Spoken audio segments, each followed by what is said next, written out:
M0FXB, welcome back to my Mazzy dog walks. And we're on a long path today to the cemetery where my farm, which is somewhere. So we sort of jogged here, and then we walked back, and it's not a long jog, 5 minutes, but gets the heart pumping. You know what it's like as we get older. So today we're going to talk Dstar, because we've had a lot of talk about DMR and how complicated DMR radio is in the code plug.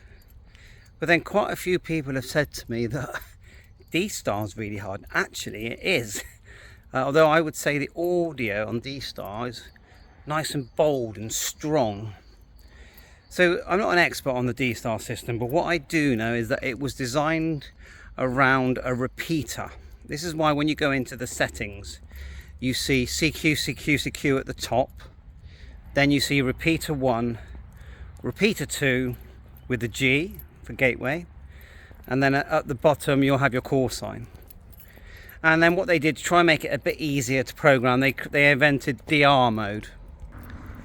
So if you buy a modern radio like the 705 or the 52, even 51 I suppose, you hold down the DR button and it goes into DR mode, and that way they created a system where you could import CSV files easily. And of course RT systems have got their Dstar calculator, which does it all for you, whether it's a hotspot or a repeater. So I really recommend that actually, but you have to pay. Okay, but anyway, so how does it actually work? Yeah, Dstar with the repeater 1 and repeater 2. So at the top, the correct setting, say you wanted to connect to reflector 1 Charlie, which is what everyone connects to. Line 1, you would put in reflector 001 Charlie, but it would have to be 8 characters. Yeah, it's designed around 8 characters. Then repeater 1, you would put, if you're using a hotspot, and I have to think about this, you would put the name of the repeater or hotspot would be your call sign.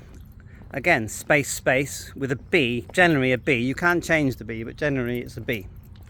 You change it if you've got more than one hotspot. Yeah, so because otherwise your radio doesn't like 2.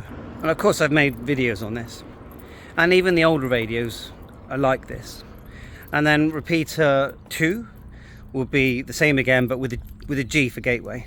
And then at the bottom you're going to have your call sign, and then after the forward slash you can put 4 characters like your name or the model of the radio, whatever fits.